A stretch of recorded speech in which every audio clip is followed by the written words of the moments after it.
89, 90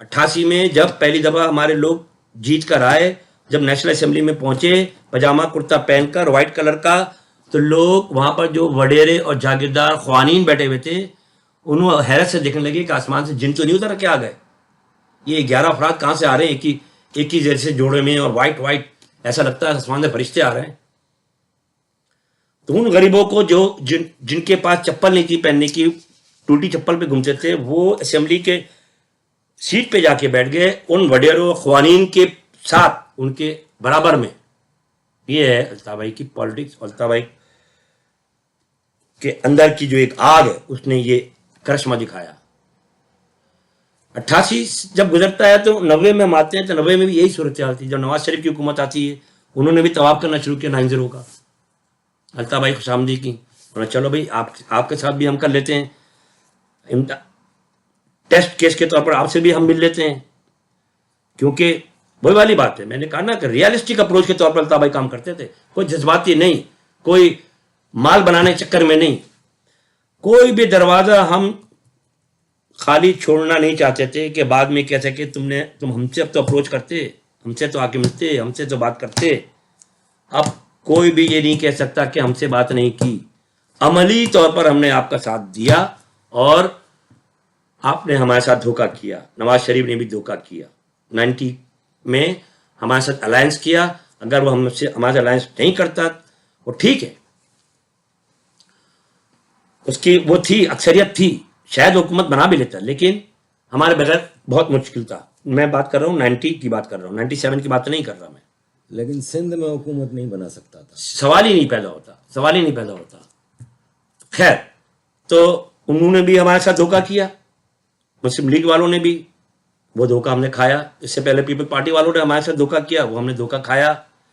پھر آتا ہے 97, پھر آتا ہے 92 میں اسی نواز شریف کی دور حکومت میں ہمارے خلاف آپریشن شروع ہوتا ہے. ہم منسٹر ہیں, اس وقت میں خود بذات خود لوکل باڈیز کا منسٹر تھا. ہم حکومت میں نہیں ہیں, ہم حکومت ہیں. میں اس وقت کہتا تھا کہ جب کوئی کسی ایس پی سے کسی ڈی ایس پی سے بات ہوتی تھی, کوئی مسئلہ پیدا ہوتا تو وہ آتا تھا, سر ہمارے ساتھ تعاون کریں, ذرا یہ مسئلہ حل کرا دیں. تو ہم بولتے تھے تعاون کیا, یہ تم جملہ کیا کہہ رہے ہو تعاون کریں؟ او بھائی تم تعاون کرو, اس مسئلے کو حل کرو. حکومت ہم ہیں, حکومت تم نہیں ہو. تم ہم سے تعاون مت مانگو, کیونکہ ہم تو حکومت ہیں آلریڈی. ہاں, we are not a part of government, we are the government. یہ میں ان کو کہتا تھا. خیر, ہو سکتا ہے میرا یہ خناس ہو, کیونکہ 92 میں ہمارا برکس نکال دیا گیا, ہمارے خلاف آپریشن شروع ہوا اور ہماری ایسی کی تیسی کی گئی, چن کے مارا گیا, حقیقی بنائی گئی. ہمارا پارٹی کو توڑنی بہت لمبی کہانی ہے, بیچ میں سے بہت ساری چیزیں مائنس کر کے آگے بڑھ رہا, کیونکہ آپ کا ورنہ انٹرویو بہت لمبا ہو جائے گا. خیر, 92 میں ہم نے آپریشن فیس کیا, ہمارے خلاف آپریشن ہوا اور ہم لوگ ہیڈنگ میں چلے گئے, حقیقی بن گئی. الطاف بھائی پہ اٹیک ہوا, کیا نام ہے, آشا منزل پہ کیا نام ہے, سوسائڈل اٹیک ہوا. اللہ تعالیٰ نے الطاف بھائی کو محفوظ رکھا. ہم لوگوں نے بہت خوشامد کی الطاف بھائی کی, الطاف بھائی آپ خدا کے واسطے ملک چھوڑ کے چلے جائیں. 91 کے اینڈ میں الطاف بھائی یہاں پر آ گئے, سعودی عرب چلے گئے, وہاں سے عمرہ ادا کر کے پھر لندن آ گئے, اور لندن میں آ کر انہوں نے ایگزائل میں اپنی زندگی گزارنا شروع کی. یہاں سے مہاجر قومی موومنٹ کو لیڈ کرنا شروع کر دیا. اور ہم کامیابی کے ساتھ, اس وقت بھی جبکہ ہم سب رپوشی میں تھے, الطاف بھائی نے کہا تھا کوئی سورج کی کرن نہ دیکھے, سب چھپ جاؤ, لڑنے جھگڑنے کی ضرورت نہیں ہے. بار بار کہوں گا میں آپ کو, ریئلسٹک اپروچ, طاقت نہیں ہمارے پاس لڑنے کی تو چھپ جاؤ. یہ بزدلی کا نہیں ہے مظاہرہ, یہ حکمت عملی ہے. تو ہم چھپ گئے اور 92 گزارا, 93 گزارا. 93 میں پھر 93 میں یا 94 میں بے نظیر کی حکومت آتی ہے. آپ نے بائیکاٹ کیا تھا نیشنل اسمبلی کا, وہ تو دوسری کہانی ہے کہ وہ نیشنل اسمبلی کا ہم نے بائیکاٹ کیا, اس کی بھی بڑی وجوہات ہیں. لیکن میں آپ کو جو پوائنٹ لانا چاہ رہا ہوں کہ ایم کیو ایم کا سفر بتا رہا ہوں میں آپ کو, کہ کیونکہ ہم کو متحدہ تک پہنچنا ہے ایکچولی 97 والے پہ. لیکن یہاں پہ میں آپ سے ایک بیچ میں ضمنی سوال آ رہا ہے میرے پاس, میرے ذہن میں, وہ یہ ہے طارق بھائی کہ پاکستان میں ہر آدمی کی خواہش ہوتی ہے کہ میں اسمبلی میں جاؤں، منسٹر بنوں، یہ کروں وہ کروں. الطاف حسین بھائی نے میئر بنائے، منسٹر بنائے، ایون آپ سینئر منسٹر تھے اور ایکٹنگ چیف منسٹر سندھ بھی رہے ہیں آپ. الطاف بھائی نے کبھی خود الیکشن کا کیوں حصہ نہیں لیا؟ دنیا میں شاید کوئی بھی ایسا لیڈر نہیں ہوگا جو خود الیکشن میں حصہ نہ لیتا ہو، لیکن اس کے نام پہ درجنوں لوگ اسمبلیوں میں پہنچ جائیں. میں نے آپ کو ابھی شروع میں ایک بات بتائی تھی کہ قدرت نے الطاف بھائی کو کچھ چیزوں کے ساتھ پیدا کیا ہے. الطاف بھائی کی مٹی الیکشن والی مٹی ہے نہیں. الطاف بھائی کو عہدہ، نام و نمود کی ضرورت نہیں ہے. شروع سے الطاف بھائی نے کہا کہ بھائی قیادت کوئی بھی سنبھال لے. بزرگوں سے جب نئی اے پی میسو بنائی تھی انہوں نے کہا تھا کہ بھائی قیادت تم کر لو، اے پی میسو تم چلا لو، ایم کیو ایم تم چلا لو، میں کارکن بن کے چلنے کو تیار ہوں. کوئی چلانے کو تیار نہیں تھا. الطاف بھائی کو نہ کسی عہدے کی کبھی لالچ رہی ہے، نہ لیڈری کی لالچ رہی ہے، نہ نام و نمود کی لالچ رہی ہے. وہی والی بات کہ الطاف بھائی کے اندر جو ایک جبلت ہے ظلم کے خلاف آواز اٹھانے کی، کہ کسی طریقے سے قوم کو متحد کر دیا جائے ظلم کے خلاف، اس کے تحت وہ کام کرتے تھے. اور یہ بات علم نشر ہے کہ سب جانتے ہیں، تجربہ آپ کے سامنے موجود ہے، عملی طور پر یہ ثابت شدہ ہے کہ آپ یا تو پارٹی کے کو چلا لیں، اس کی سربراہی کر لیں، یا صدر بن جائیں یا وزیر اعظم بن جائیں. آپ خود سوچیں عارف بھائی کہ اگر آپ وزیر اعظم پاکستان ہیں تو آپ پیپلز پارٹی کیسے چلائیں گے بھائی؟ آپ ملک چلائیں گے یا پیپلز پارٹی چلائیں گے؟ آپ وزیر اعظم پاکستان ہیں تو آپ مسلم لیگ چلائیں گے یا ملک چلائیں گے؟ تو ہمیشہ سے ہمارا یہ رہا ہے کہ جو اوپر کی طرف ہے وہ تحریک ہو کے نام پہ ہو یا تنظیم کے نام پہ جو بھی ہے سلسلہ، وہ اس کو مضبوط کرے، باقی سیاسی کردار سیاسی لوگوں کو دے تاکہ وہ غریبوں کی مدد کریں. یہی وجہ ہے کہ جب میں تھوڑا اچھل کر آگے آ جاؤں گا، جب 2002 سے 2008 کے پیریڈ کے درمیان جب ہمیں بہت اختیار ملا کراچی کو تبدیل کرنے کا، تو الطاف بھائی نے پیچھے سے رہ کے گائیڈنس کی. اگر الطاف بھائی خود اختیار حاصل کر چکے ہوتے، خود اس سیٹ پہ جا کے بیٹھ جاتے، تو شاید وہ کردار ادا نہیں کر سکتے تھے جو الطاف بھائی کے نمائندوں نے کیا، اور الطاف بھائی نے پیچھے سے دھکا لگا کے کرایا. الطاف بھائی کی مٹی نہیں ہے الیکشن میں حصہ لینے کی. وہ چاہتے ہیں بس لوگوں کا، وہ چاہتے ہیں کہ لوگ متحد ہو جائیں، لوگوں کے مسائل حل ہو جائیں، اپنا مسئلہ حل نہیں کرنا چاہتے الطاف بھائی. اور جہاں تک اس کی بات ہے، اور یہ تو آپ نے الطاف بھائی کا نام لے لیا تو میں نے یہ بات کر دی، لیکن ایک زمانہ تھا، 88 کا زمانہ ایسا تھا کہ لوگوں کے اندر اتنا خلوص تھا. تحریک کے حوالے سے بات کر رہا ہوں میں، تحریکی مزاج تھا کہ وہ پریفر کرتے تھے تحریک میں کام کرنے کے بجائے اس کے کہ ایم پی اے اور ایم این اے بننے کے. کچھ لوگ الطاف بھائی نے ایسے پیدا کیے تھے اپنے الطاف بھائی کے مزاج کے مطابق. الطاف بھائی کو پرائم منسٹر اور صدر بننے سے اور میئر بننے سے چڑ ہے. اس لیے چڑ ہے کہ الطاف بھائی کو پتا ہے کہ ان عہدوں پہ جا کے انسان کیا سے کیا ہو جاتا ہے. تو لیکن کچھ لوگ ایسے الطاف بھائی نے پیدا کر لیے تھے جو آج بھی ہیں. میں 2-4 نام جانتا ہوں جن کو ہم نے ہاتھ پیر جوڑے ہیں. الطاف بھائی نے پیار سے، محبت سے، ڈانٹ کے بند کمرے میں لے جا کے سمجھایا. نام نہیں لوں گا، آج کل وہ کینیڈا میں ہیں. ان کو یہاں تک رویا گایا کہ مجھے نہیں چاہیے ایم پی اے شپ، الطاف بھائی نے تم کو ایم پی اے بننا پڑے گا، اور وہ پھر ایم پی اے کو بنایا.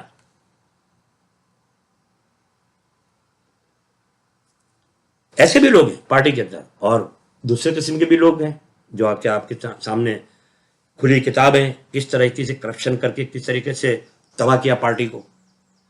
ایسے بھی لوگ ہیں، لیکن اچھے لوگ بھی ہیں جنہوں نے پارٹی کو سنبھالا اور اس کی روح کے مطابق کام کیا. آپ کا خادم بھی اس میں سے کہ الطاف بھائی کو جب میں پہلی دفعہ منسٹر بنا تھا تو الطاف بھائی کو میں نے، الطاف بھائی گواہ اور شاید اور 2-3 لوگ اور گواہ ہوں گے کہ میں نے الطاف بھائی سے کہا تھا کہ الطاف بھائی مجھے منسٹری نہیں چاہیے، خدا کے واسطے میرا استعفیٰ